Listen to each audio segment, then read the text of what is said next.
Alhamdulillah, salatu wassalamu ala rasulillah, la hawla wa la quwwata illa billah, wa ba'd.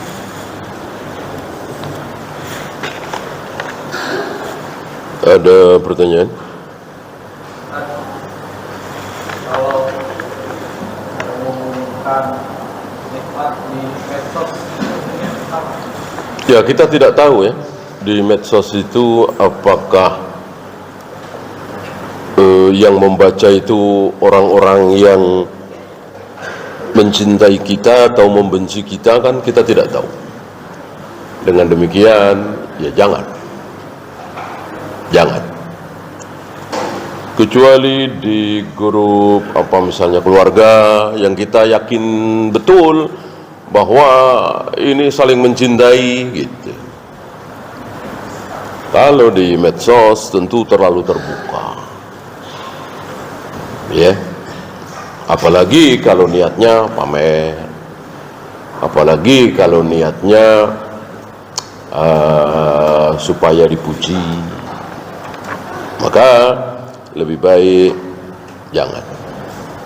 Dan kemudian kalau kita itu, kalau misalnya mobil tua tadi, kalau misalnya si suaminya pandai bersyukur, tapi istrinya nggak pandai bersyukur atau benar-benar mulu, gimana? Maksudnya ditambah. Ya tentu sebagai suami wajib menasihati. Ku anfusakum wa ahlikum nara harus dijalankan, dan harus diberi tarbiyah, pengertian. Tidak boleh mencaci maki nikmat Allah. Jangan diam saja ya.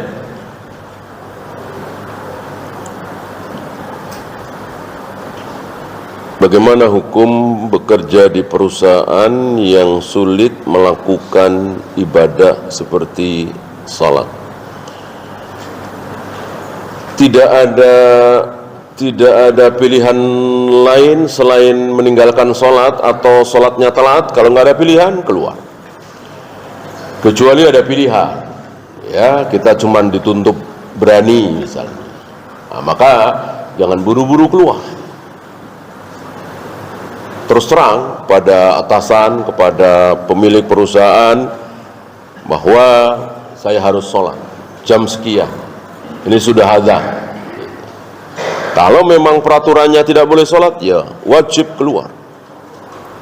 Man taraka syai'an lillah awwadahullahu lahu khairan min. Barang siapa yang meninggalkan sesuatu karena Allah, maka pasti Allah akan ganti yang jauh lebih baik. Salat istikharah dilakukan setelah menentukan pilihan atau sebelum? Setelah. Jangan dikira ketika kita sudah mantap lalu tidak ada istikharah. Kecuali kalau memang nggak tahu pilihannya yang mana, maka harus kita pilih dulu sesuai dengan akal, keadaan, dan seterusnya. Seperti Imam Bukhari dengan ilmu beliau yakin hadis ini sahih. Beliau masukkan ke kitab sahihnya. Udah yakin betul. Sebelum memasukkan, beliau salat 2 rakaat, salat istikharah. Ya. Jadi jangan beranggapan bahwa sholat istikharah itu khusus untuk yang kita ragu, nggak bisa milih. Walaupun kita punya satu pilihan dan yakin betul, seperti anak SMA mau masuk ke UI misalnya, dia nggak ada pilihan lain, dan insya Allah hampir dipastikan pasti diterima. Apakah masih disunahkan istikharah? Masih. Karena dengan masuk ke UI itu bisa baik, bisa buruk. Bisa menyebabkan kebaikan, bisa menyebabkan keburukan. Hanya Allah yang tahu. Kecuali yang jelas baiknya secara dalil, umroh, haji, mau pakai jilbab, mau mulai bayar hutang, nggak perlu istikharah. Ada udah jelas baiknya kan.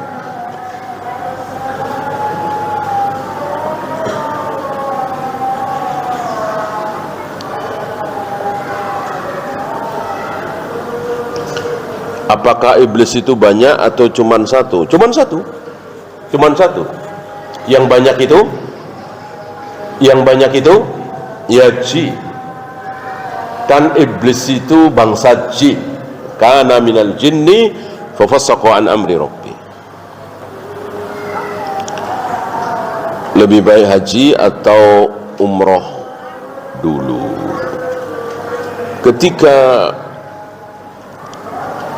Ketika tidak yakin bahwa kita bisa haji, kalau uang itu untuk umroh, maka haji ya. Tapi saya tidak berani mewajibkan ya, karena kita telah menunaikan kewajiban. Misalnya kita punya uang 30 juta atau 60 juta dengan istri, ya berarti kan sudah wajib. Berarti sudah wajib, ya kan? Ya sudah, kita bayarkan. Ketika kita bayarkan berarti kita sudah menunaikan kewajiban. Karena kan nggak mungkin bisa ke sana tanpa membayar, kan begitu. Tidak seperti zaman Nabi, zaman sahabat. Berarti kita telah menunaikan, menggugurkan kewajiban. Akhirnya berangkat atau tidak bukan urusan kita. Bahkan ketika kita menunggu sholat, menunggu waktu untuk berbuat baik, dapat pahala apa tidak? Dapat ya. Kecuali yakin betul ya, atau ada uang lebih. Insyaallah jadwal saya 2030. Sekarang bisa umroh dulu ya, tentu nggak masalah. Bolehkah menceraikan istri ketika istri itu selalu membangkang dan berkata kasar? Nggak ngomong kasar juga boleh nggak mau menceraikan istri? Ya. Seorang laki-laki tidak boleh ditanya, terutama oleh hakim ya, kenapa menceraikan istrinya?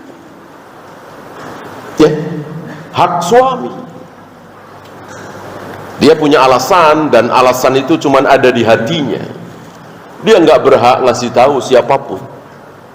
Ketika seorang suami mengatakan di hadapan istrinya atau telepon atau WA, SMS dan seterusnya, aku talak engkau. Jatuh talak? Jatuh. Tanpa saksi, tanpa ini, tanpa itu. Apalagi jelas membangkang, berkata kasar dan lain-lain. Sementara tidak sebaliknya.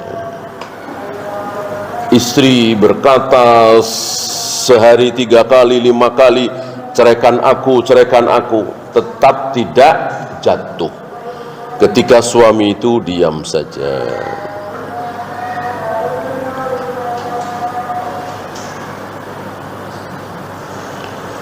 Ketika satu jenazah tidak diurus secara sunnah, berdosakah jenazah itu? Tidak. Bahkan walaupun tidak dikafani, walaupun tidak disolati, misalnya ya, yang dosa siapa? Yang dosa yang masih hidup. Yang mati tidak berdosa, nggak salah dia. Ya. Apa bedanya muslim dengan mukmin? Ketika disebut satu saja mencakup dua-duanya. Ketika disebut dua-duanya masing-masing berbeda. Sama dengan Al-Quran dan Sunnah. Sama dengan al-bir wa taqwa. Ya, idza ijtama'a iftaraqa wa idza iftaraqa ijtama'a. Si fulan muslim, berarti otomatis mukmin apa tidak? Iya. Si fulan mukmin, otomatis muslim apa tidak? Iya. Tapi kalau ditanya si fulan itu mukmin apa muslim? Mukmin beda, muslim beda. Muslim kan isim fa'il dari Islam. Sedangkan mukmin isim fa'il dari iman. Hadis Jibril. Yang pertama kali ditanyakan oleh Jibril kepada Nabi apa? Islam. Dijawab begini-begini. Kemudian nanya lagi, iman. Dijawab begini-begini. Nggak ada amalnya, semuanya keyakinan. Terakhir ditanya tentang ihsan. Ini yang tertinggi. Maka Islam wajib, iman wajib, ihsan tidak wajib. Kalau ihsan wajib, barangkali kita semua berdosa tiap hari. Karena sulit bagi kita, sangat sulit untuk menyembah Allah seolah-olah kita menyembah Allah, atau seolah-olah kita dilihat oleh Allah. Sulit. Maka tidak wajib. Oleh karena itu, orang yang ihsan pasti iman, pasti Islam. Orang yang iman pasti Islam, belum tentu ihsan. Orang yang Islam belum tentu iman, belum tentu ihsan. Maka ketika ada orang Arab datang pada Nabi, Arab Badui datang kepada Nabi, qalu amanna, ya Rasul kami beriman. Kata Nabi, jangan bilang beriman, walakin qulu aslamna, cukup katakan kami telah masuk Islam. Gitu kan? Karena sudah baca syahadat, ikut sholat dan seterusnya, otomatis iman? Belum tentu. Wallahu terkait hadis tentang khususan membaca surat Al-Fatih di malam Jumat atau di hari Jumat, itu apa benar hadisnya ini? Karena ada sebagian para kita dalam organisasinya menggunakan hadis ini adalah lemah. Apakah benar? Allah alam, saya tidak tahu. Jika kita sikah dengan Syekh bin Baz, Syekh Albani, boleh kan? Beliau berdua kan termasuk yang mensahihkan, gitu, mengkhususkan itu. Antum tidak sikah dengan Syekh bin Baz, Syekh Albani dalam hal ini, boleh juga. Antum lebih sikah dengan si fulan, boleh, bebas kan? Yang wajib kita sikohi tentu qala Allah wa qala Rasul ala fahmi sahabat. Di luar itu kita boleh sikoh, boleh tidak dalam perkara masing-masing ya. Nggak mungkin dari alif sampai ya kita tidak sikoh dengan Syekh Albani, ya nggak mungkin. Dari alif sampai ya kita tidak sikoh dengan Syekh bin Baz, ya nggak mungkin. Dalam hal ini maksudnya ya. Wallahu. Iya, itu saja. Subhanakallahumma bihamdika asyhadu an la ilaha illa anta astaghfiruka wa atubu ilaik. Assalamualaikum warahmatullahi wabarakatuh.